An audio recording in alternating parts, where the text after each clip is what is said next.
What civil rights protections do American Indians have in programs funded by the Justice Department? What are the obligations of funded Indian tribes? In thinking about the connection between civil rights protections and obligations that come with federal financial assistance, and what they may mean for American Indians and Indian tribes, it is important to revisit an important distinction: the difference between a recipient of financial assistance and a beneficiary of financial assistance. You may remember from another training segment prepared by the Office for Civil Rights that a recipient is an organization that receives funding. A beneficiary is an individual who ultimately enjoys the funded services or benefits. The distinction between a recipient and beneficiary is particularly important in thinking about American Indians and Indian tribes. Indian tribes may be a recipient of federal financial assistance, while an American Indian may be a beneficiary of federal financial assistance. First, let us consider the rights of American Indians as beneficiaries. American Indians have a unique political status that is different under the law than any other racial or ethnic group in the United States. Nonetheless, civil rights laws apply to American Indians as a protected class based on race or national origin. Courts have used both classes in recognizing the civil rights of American Indians. The civil rights laws that protect all other racial and ethnic groups in the United States also apply to American Indians. For example, a funded sheriff's office cannot adopt a policy of stopping all American Indians driving down a particular county road near a reservation while allowing all similarly situated non-Indians to drive by without being stopped. The prohibition against law enforcement practices based on racial profiling applies to American Indians as it would to any other racial or ethnic group. American Indians have also often relied on the protected class of religion to counter discrimination based on religious practice. The legal definition of American Indian for civil rights protections is not the same legal definition of American Indian for some federal entitlement programs. For example, if an American Indian brings an employment discrimination claim against a funded employer, the American Indian would not need to show a percentage of American Indian ancestry or prove bloodlines to be enrolled member of a tribe. The American Indian complainant would be covered under federal law as long as the employer reasonably believed that the employee was a member of a protected class based on some objective evidence, which may consist of physical appearance, language, cultural activities, or association. Next, let us examine how federal civil rights laws may affect American Indian tribes as recipients of federal financial assistance. Tribes may be eligible for federal grants as a unit of local government. Tribally affiliated service providers may also be eligible for federal financial assistance. Tribes, like other recipients of federal financial assistance, incur certain civil rights obligations as a condition of accepting federal aid. But there are clear distinctions between the civil rights obligations of Indian tribes and other recipients. There are two important exemptions. First, American Indian tribes are not bound by the Justice Department program statutes that prohibit employment discrimination. Title VII of the Civil Rights Act of 1964, which applies to both private and public employers, expressly exempts Indian tribes from the law, so that Indian tribes are not subject to the prohibition against discrimination based on race, color, national origin, religion, and sex in employment. Because the Justice Department program statutes rely on Title VII standards in enforcing civil rights pertaining to employment discrimination, the Justice Department reads into the program statutes the same exemption applying to funded Indian tribes. As a result of this policy, American Indian tribes that receive funding from the Justice Department do not violate any federal civil rights laws in exercising an Indian preference in their employment practices.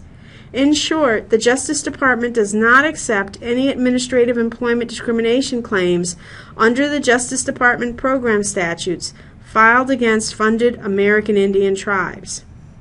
Second, funded American Indian tribes are also exempt from the requirement under the Safe Streets Act to prepare or submit to the Office for Civil Rights an Equal Employment Opportunity Plan.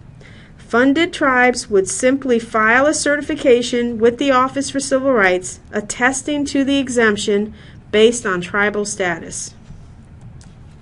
Like any other recipient of federal financial assistance, funded tribes cannot discriminate against the beneficiary based on race, color, national origin, sex, religion, disability, or age in their delivery of services.